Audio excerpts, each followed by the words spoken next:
प्यारे दोस्तों नमस्कार। आप सभी का स्वागत है मेरे यूट्यूब चैनल रियल ज्ञान विद आर के जी में।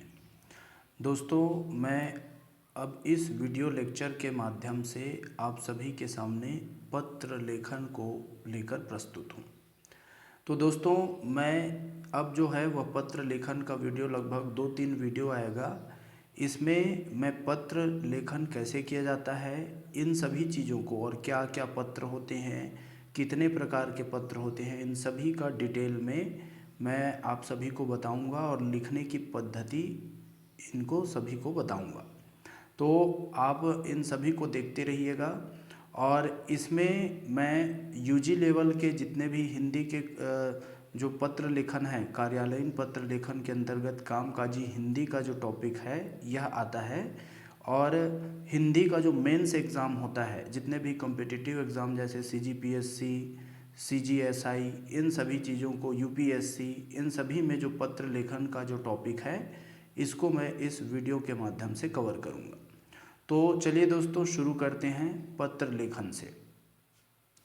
पत्र लेखन का वास्तविक अर्थ है कागज के माध्यम से अपने विचार का आदान प्रदान करना। प्राचीन काल में पत्र लेखन को कला माना जाता था। तो पत्र लेखन औपचारिक और अनौपचारिक दोनों प्रकार का होता है और दोनों प्रकार के पत्र आज भी लिखे जाते हैं। तो पत्र लेखन से आप सभी परिचित हैं, सभी पत्र लेखन करते हैं, कभी न कभी किसी न किसी मौके पर पत्र लेखन किए होंगे। पत्र लेखन की विशेषताओं को देख लेते हैं। पत्र लेखन की निम्नलिखित प्रमुख विशेषताएं हैं। पहला है मौलिकता। मौलिकता अर्थात सच्चाई। तो पत्र लेखन के संदर्भ में मौलिकता से अभिप्राय नयापन से है। नयापन ले सकते हैं। इसमें बातें तो वही रहती है और हमेशा लिखी जाती है, पर हर बार रटी रटाई शब्दावलियों और शैली में ये जो पत्र है इसको नहीं लिखा जाना चाहिए। अगर हम रटी रटाई शैली से लिखेंगे, उन्हीं शब्दावलियों को प्रयोग करेंगे, तो जो पढ़ने वाला है वो नीरस हो जाएगा, अर्थात उन्हें पढ़ने में रस का अनुभव नहीं होगा। तो इस तरह से हमें पत्रों को नए तरह से कहना चाहिए, जो शब्द डालते हैं उनको। तो इससे जो प्राप्तकर्ता होता है वह ऊबता नहीं है, प्राप्तकर्ता इससे ऊबता नहीं है और पत्र के प्रति उत्सुकता व रुचि बनी रहती है। इसके बाद देखते हैं पत्र की विशेषता में, वह है यथार्थता। तो पत्र जब हम लिखते हैं इसमें यथार्थता होना अति आवश्यक है, क्योंकि यह गुण अधिकतर व्यावसायिक पत्रों में पाया जाता है। व्यावसायिक पत्रों में की बात करें तो हम देखेंगे कि व्यावसायिक पत्र जो होता है वह कार्यालयीन पत्र, अनौपचारिक पत्र के अंतर्गत नहीं आता, औपचारिक पत्र के अंतर्गत आता है। तो यह जो व्यावसायिक पत्र होता है इसमें यथार्थता बहुत जरूरी होता है, उनमें तथ्य की प्रस्तुति आवश्यक है। और व्यावसायिक पत्रों में संबद्ध विषय के सभी तथ्यों की जानकारी न रहने पर विलंब हो सकता है, सौदा बिगड़ सकता है या मिलता हुआ क्रय आदेश रुक सकता है। सरकारी पत्रों में तो यथार्थता में तनिक भी शिथिलता अपराध मानी जाती है। तो जो सरकारी पत्र होता है इनमें यथार्थता बहुत ज़रूरी है। और बीमा, बैंक, शिकायत, आवेदन, नियुक्ति से संबंधित, पूछताछ, निमंत्रण आदि अन्य जो पत्र लिखते हैं इनसे भी संबंधित जो पत्र है इनमें भी यथार्थ तथ्यों का अपेक्षा किया जाता है। इसका एक और विशेषता है संक्षिप्तता। तो पत्र को हमेशा संक्षिप्त होना चाहिए। अनावश्यक विस्तार ऊब पैदा करता है, मूल तथ्य छूटने का अंदेशा रहता है और बहुत लंबे पत्रों को पढ़ने का समय और धैर्य आज किसी के पास भी नहीं है। अतः संक्षिप्तता आदर्श पत्र लेखन का मूलभूत गुण है। लंबे पत्रों को लिखने के लिए भी तो समय, सामग्री और धैर्य चाहिए। इसलिए हम पत्र लेखन को एक कला कहते हैं और कला की कुशलता किसमें है? संक्षिप्तता में ही है। और जो संक्षिप्त पत्र रहते हैं वह प्रभावकारी होते हैं। इनकी अन्य विशेषता है स्वतः पूर्णता। तो पत्र अपने कथन या मंतव्य में स्वतः पूर्ण होना चाहिए, उसे पढ़ने के बाद कोई जिज्ञासा, शंका या स्पष्टीकरण शेष नहीं रहनी चाहिए। कई बार जो पत्र लेखक है जिस विचार से पत्र लिखना आरंभ करता है वह अप्रकट या अपूर्ण रह जाता है और पत्र अन्य बातों से ही भर जाता है। कभी कभी निमंत्रण पत्रों में जैसे देखते हैं कि कार्यक्रम के लिए निर्धारित स्थान, समय आदि की पूरी सूचना मिलती। इसी प्रकार निविदा पत्र में हम देखते हैं उसे भर कर भेजने की अंतिम तिथि और प्रेषणीय पते को भूल जाते हैं। तो इस तरह से जो भूल गलतियां होती है यह नहीं रहना चाहिए। तो किसी भी प्रकार की असावधानी का न होना ही क्या है, स्वतः पूर्णता है। व्यावसायिक पत्र अपने आप में पूरे मसविदे का कार्य करते हैं, अतः उनकी स्वतः पूर्णता और भी जरूरी है। इस तरह से हमने पत्रों की विशेषताओं को देखा। अब हम देखते हैं पत्रों के प्रकार। तो आप सभी ने पढ़ा ही होगा कि पत्र के कितने प्रकार होते हैं, 2 प्रकार। पहला है अनौपचारिक पत्र और दूसरा है औपचारिक पत्र। अब ये अनौपचारिक और औपचारिक पत्र क्या हैं, इनको हम लोग देखते हैं। तो अनौपचारिक पत्र वह पत्र होता है जो कि व्यक्तिगत या पारिवारिक होता है, जिन्हें सामाजिक पत्राचार के नाम से हम जानते हैं। तो अनौपचारिक पत्र को किस नाम से जाना जाता है, सामाजिक पत्राचार के नाम से जाना जाता है। ऐसे पत्रों में किसी विधि या नियम के पालन की बाध्यता नहीं होती है। शिष्टता सूचक संबोधन, अभिवादन या अनुशंसा प्रधान शब्दावली के प्रयोग में स्वतंत्रता होती है। इन पत्रों में अर्थात अनौपचारिक पत्रों में औपचारिकता की आवश्यकता नहीं होती। अनौपचारिक पत्र वस्तुतः हम कह सकते हैं यह व्यक्तिगत पत्र होता है और इनमें परिवार के सदस्यों या मित्रों को बातचीत का सा निजीपन होता है। इन पत्रों को पढ़ने से निजीपन की भावना इनमें निहित होती है। आप जिसे व्यक्तिगत पत्र लिख रहे हैं उससे आपके संबंध औपचारिक नहीं होते, अतः पत्र की भाषा शैली का कोई कठोर नियम नहीं होता। माता पिता और बच्चों के बीच या पति पत्नी के बीच या मित्रों के बीच लिखे जाने वाले पत्रों के विषय में बहुत विविधता होती है और यह विविधता वस्तुतः उतनी ही व्यापक होती है जितना कि मानव स्वभाव और मानव जीवन की स्थितियों को। इसलिए ऐसे पत्रों में केवल समाचार भी दिया जा सकता है और किसी समस्या का समाधान भी ऐसे पत्रों में किया जा सकता है। तो समस्या का समाधान गहन भावनाओं, सुख दुख, स्नेह आदि की भाव अभिव्यक्ति औपचारिक पत्रों में नहीं हो सकती। इस कारण इसको हम अनौपचारिक या व्यक्तिगत पत्र कहते हैं। उपदेश और तर्क भी हो सकता है इनमें और शिकायत भी इन पत्रों में हो सकता है। यहाँ इन सभी स्थितियों तथा लिखने वाले और पाने वाले के अनुकूल भाषा का प्रयोग होता है, क्योंकि यह पत्र केवल लिखने वाले और पाने वाले के बीच संवाद स्थापित करते हैं, किसी तीसरे के लिए नहीं करते।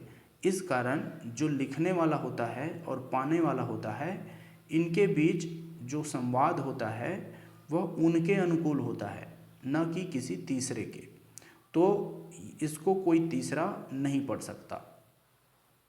यद्यपि हम देखते हैं फिर भी कि अनौपचारिक पत्रों में काफ़ी विविधता होती है। जैसे पिता को पुत्र के लिए जो पत्र लिखता है, पिता अपने पुत्र को पत्र लिखता है तो इनमें अलग हो सकता है, और मित्र अपने मित्र को लिख रहा है तो इनमें दोनों में तो अंतर होगा, है ना, लेकिन ये अनौपचारिक ही होते हैं।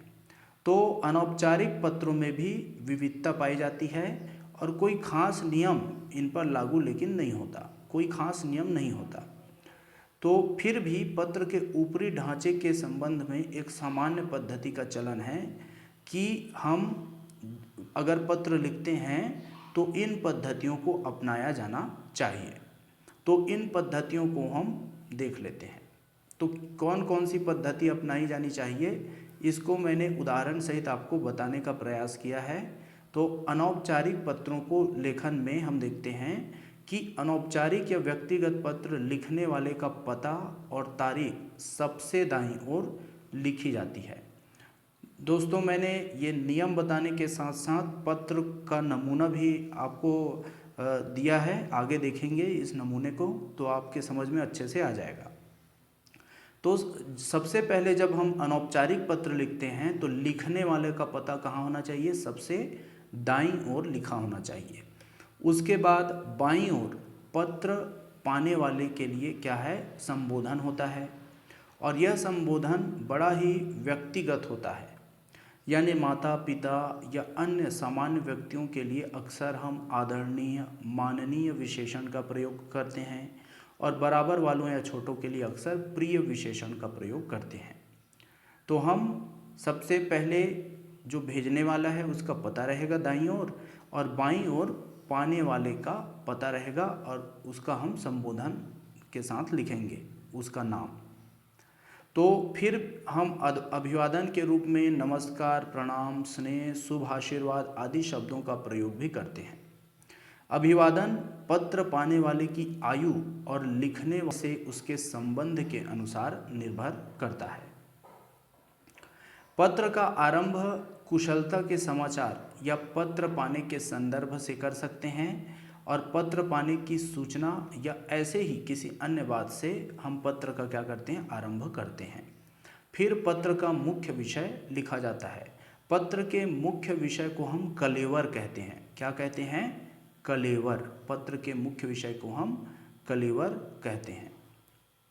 तो इस तरह से हम देखते हैं कि आरंभ हम कुशलता के समाचार से करते हैं पत्रों का। उसके बाद व्यक्तिगत पत्रों के मुख्य विषय में आकार संबंधी कोई बंदिश नहीं होती। व्यक्तिगत पत्र जो है वह कुछ पंक्तियों का भी हो सकता है और कुछ पृष्ठों का भी हो सकता है। इनमें कितने पेज लिखना है, कितने पन्ने लिखना है, इसमें कोई आकार का बंदिश नहीं होता। लेकिन हम देखते हैं कि औपचारिक पत्रों में यह बंदिश होता है, अनौपचारिक पत्रों में यह बंदिश नहीं होता। इसको हम आगे देखेंगे। इसके बाद और देखते हैं कैसे लिखा जाए। पत्र के अंत में लिखने वाला जो व्यक्ति है वह अपना हस्ताक्षर करता है, और हस्ताक्षर से पहले स्वनिर्देश लिखता है। और यह जो स्वनिर्देश है इसको आपका, आपकी या तुम्हारा, तुम्हारी इसके रूप में लिखा जाता है। तो आपका, आपकी, तुम्हारा, तुम्हारी, इसी को क्या बोलते हैं हम, स्वनिर्देश बोलते हैं। इसके ऊपर वह साइन करता है। या हम देखते हैं कि सरकारी पत्रों में हम भवदी का जहाँ पर उपयोग करते हैं, लिखते हैं, वहीं पर क्या लिखा जाता है, स्वनिर्देश, आपका, आपकी, तुम्हारा, तुम्हारी लिख दिया जाता है। तो अगर कोई जैसे पूरा पत्र लिख लिया और यदि कोई बात पत्र लिखते समय छूट जाती है या लिखने वाले को बाद में कुछ ध्यान आती है तो पुनश्च अर्थात बाद में जोड़ा गया अंश लिखकर उस बात को जोड़ दिया जाता है। तो इस तरह से पुनश्च लिखकर अगर कोई बात छूट गई है तो हम उसको जोड़ सकते हैं। तो इस तरह से पत्र के हम देखते हैं अनौपचारिक पत्र के कुल 7 अंग होते हैं। पहला प्रेषक का पता अर्थात भेजने वाले का पता, दूसरा दिनांक, तीसरा संबोधन, किसके लिए, जो पाने वाला है उसके लिए संबोधन, अभिवादन, कलेवर अर्थात मुख्य विषय जिस विषय में वह पत्र लिख रहा है, स्वनिदेश जैसे हमने देखा आपका, आपकी, इस तरह से लिखते हैं, और इसके बाद उसका क्या रहता है, हस्ताक्षर। तो इस तरह से यह जो अनौपचारिक पत्र है उसके कितने अंग होते हैं, 7 अंग होते हैं। अब दोस्तों मैंने एक यहाँ पे नमूना दिया है अनौपचारिक पत्र का नमूना, इसको हम देखते हैं। तो देखिए यहाँ पे सबसे पहले जो भेज रहा है उसका क्या रहना चाहिए, पता रहना चाहिए। तो यहाँ पे flat number 302 Ashadeep building 12 Hailey road Delhi, इस तरह से यहाँ पे क्या दे दिया, अपना पता, और इसके जस्ट नीचे ये क्या लिख देगा, अपना दिनांक, जो भेजने वाला है वो उस दिन का कौन सा दिन है उसको लिख देगा। उसके बाद हम देखते हैं कि यहाँ पर क्या होता है, संबोधन। तो संबोधन में क्या है, प्रिय अणिमा। इसके बाद यहाँ पे अभिवादन, बहुत सा स्नेह। इसके बाद हमने क्या देखा, ये क्या है, आज का तुम्हारा पत्र मिला, तो ये क्या है, कलेवर। इसको हम क्या बोलते हैं, कलेवर, अर्थात जो मुख्य विषय है, जो बातचीत होता है, उसको हम पत्र का मूल भाग या कलेवर कहते हैं। इसके बाद हम आगे देखते हैं दोस्तों, इसमें क्या है, पूरा हो गया, जैसे पत्र हमने पूरा लिख लिया यहाँ पर ऐसे।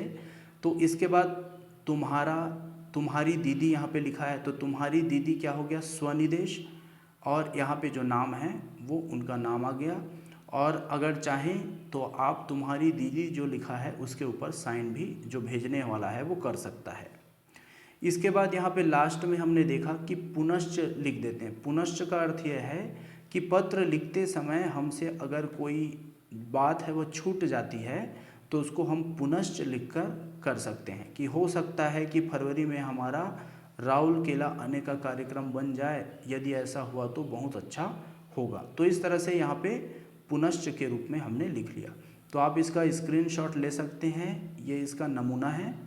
तो इस तरह से हमने अनौपचारिक पत्रों को देखा। अनौपचारिक पत्रों के अब प्रकार को देख लेते हैं।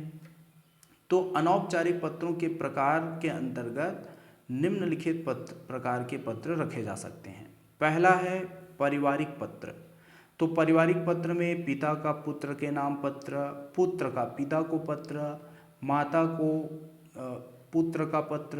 तो इस तरह से हम बहुत सारे ऐसे रिश्ते नातों का पत्र देखते हैं जो पारिवारिक पत्र में आता है। दूसरा है निमंत्रण पत्र। तो शादी छठी का कार्यक्रम हो गया या अन्य किसी कार्यक्रम में हम जो निमंत्रण देते हैं यह निमंत्रण पत्र कहलाता है। तीसरा है शुभ कामना पत्र। चौथा है सांत्वना पत्र। पांचवा है बधाई पत्र और छठवां है विशेष अवसरों पर लिखे गए पत्र। तो इस प्रकार से लगभग 6 प्रकार के पत्र होते हैं। इनके प्रकार में लगभग 6 प्रकार के पत्र होते हैं जिनको हम अनौपचारिक पत्रों के प्रकार कहते हैं। एक और है यहाँ पे अनौपचारिक पत्रों में हम देखते हैं विशेष अवसर पर लिखे गए, किसी प्रकार की जानकारी देने होती या कोई सलाह देने होती। तो इस तरह से इन दोनों पत्रों को भी हम शामिल कर सकते हैं। अब हम देखते हैं औपचारिक पत्र। औपचारिक पत्रों को हम देखते हैं। अनौपचारिक पत्र समझ गए। अनौपचारिक पत्र क्या होता है, व्यक्तिगत पत्र या सामाजिक पत्र होता है।